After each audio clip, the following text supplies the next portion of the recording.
Buenas noches. Hoy día el Consorcio de Investigaciones Económicas y Sociales, el CIES, organizó una mesa sobre el futuro de la economía cubana, particularmente el próximo año.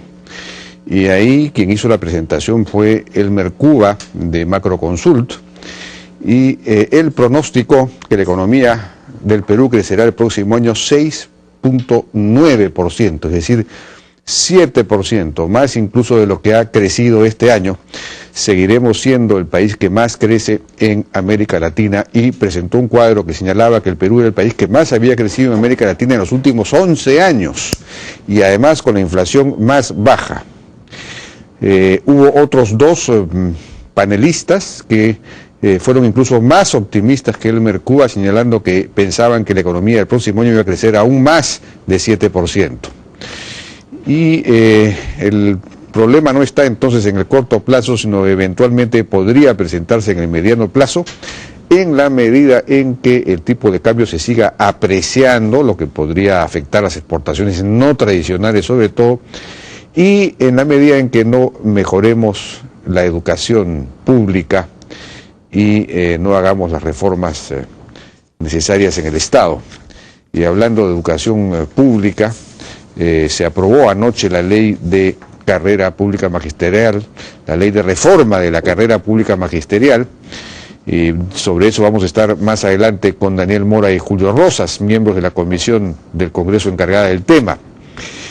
Pero la discusión política del día de hoy, por lo menos en su parte noticiosa, tuvo que ver con el tema de la eventual supuesta candidatura a la presidencia de la primera dama Nadine Heredia.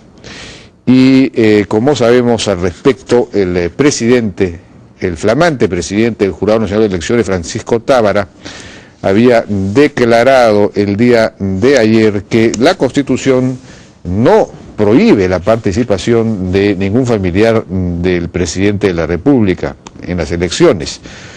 Dice, no prohíbe una eventual postulación de Nadine Heredia, esposa del presidente de la República, y que ese tema se vería en su momento si es que llega a presentarse como... Y hoy día hay un comunicado del Jurado Nacional de Elecciones, en fin, una nota de prensa, que señala que el presidente Francisco Tábara señaló que la eventual candidatura presidencial de la primera dama Nadine Heredia Alarcón es un asunto que será revisado en el momento oportuno por los organismos electorales competentes, o sea que no reincide en la idea de que la Constitución no dice nada y que por lo tanto eventualmente podría presentarse. Pero hoy el presidente del Tribunal Constitucional, el doctor Ernesto Álvarez, ratificó lo dicho ayer por Tábara. Dijo Ernesto Álvarez en una entrevista publicada en la página web del diario El Comercio que en la Constitución no existe ninguna limitación en contra de que puedan postular los familiares de un presidente de la República en ejercicio. Es una limitación establecida en la Ley Orgánica de Elecciones. Otro aspecto es si el Jurado Nacional de Elecciones puede, si fuera el caso, inaplicar esa norma por encontrarla contraria al espíritu de la Constitución. Sí lo podría hacer, concluye Álvarez en este punto, es decir, que el Jurado Nacional de Elecciones podría, si se presenta, digamos, la situación, inaplicar la ley orgánica que dispone que un familiar del presidente no puede ser candidato. Esto en ejercicio de lo que se llama el control difuso de la Constitución. ¿No? La Constitución puede ser controlada mediante una resolución expresa del Tribunal Constitucional que declara inconstitucional una norma, o puede ser una norma, una ley inaplicada, dejada de ser aplicada por un juez, por ejemplo, ¿no? Si juzga que está en contradicción con la norma constitucional. Es decir, la ley puede ser inaplicada. Eso es lo que dice acá Álvarez. Si es que llegado el momento se presentara la candidatura de cualquier familiar del presidente, es el Jurado Nacional de Elecciones el órgano habilitado para poder ejercer control difuso o en su defecto negarle esa posibilidad en virtud de la ley. Y si el Jurado Nacional de Elecciones le niega la posibilidad, todavía podría esta persona ir al Poder Judicial presentando una acción de amparo. Eso, dice, sin embargo, tomaría tiempo. En fin, Ese es el estado de situación del asunto. Al respecto, hoy el expresidente Alan García también se manifestó en la misma línea.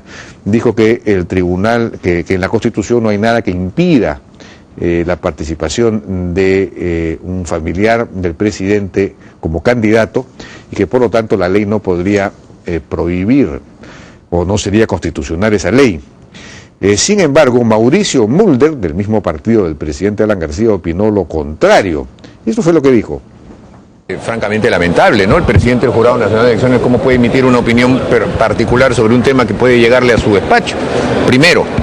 Segundo, hay que entender una cosa, aquí no estamos derogando la ley orgánica de elecciones. La ley orgánica de elecciones establece una serie de cosas que no están en la Constitución. Por ejemplo, el mismo artículo que dice que la cónyuge no puede participar, dice que los ministros de Estado tampoco pueden participar si no renuncian 6 meses antes. Eso no está en la Constitución tampoco. Dice que los militares en actividad no pueden postular a la presidencia de la República. Eso tampoco está en la Constitución. Dice que el presidente del Jurado Nacional de Elecciones y el presidente del Banco Central de Reserva no pueden postular a la presidencia de la República. Eso tampoco está en la Constitución. O sea que si la interpretación es que porque no está en la Constitución se está habilitado, entonces invito al doctor Tábara que también postule a la presidencia de la República, sin renunciar al cargo de presidente del Jurado Nacional de Elecciones, porque eso tampoco está en la Constitución. Entonces yo creo que hay que poner las cosas en su lugar. Cuando hay una colisión entre una norma constitucional y una ley, es decir, cuando hay contradicción, se prefiere la Constitución. Bueno, sería interesante un debate sobre este punto. En todo caso, lo que sí podemos opinar es que en una eventual postulación de Nadine Heredia a la presidencia de la República, lo que habría es un conflicto, digamos, de tipo ético-democrático, por decirlo así. Es decir, constitucionalmente, aparentemente podría postular si es que se inaplica la ley o se modifica la ley, pero la Constitución misma establece que no hay reelección presidencial. Claro, ella no es él, no estaríamos reeligiendo al presidente, pero estaríamos estableciendo una continuidad muy parecida a la reelección, ¿no? Y eso va contra el espíritu de la Constitución, salvo que se modifique la Constitución y se permita la reelección, como ocurría antes. Bueno, vamos a ir a una pausa y regresamos ahora con el ministro del Interior, Wilfredo Pedraza, y luego vamos a estar con Daniel Mora y Julio Rosas de la Comisión de Educación, que han participado activamente en la gestación de esta ley de carrera pública magisterial, y finalmente vamos a estar con Arturo Burman, candidato al vicedecanato del Colegio de Ingenieros del Perú. Regresamos.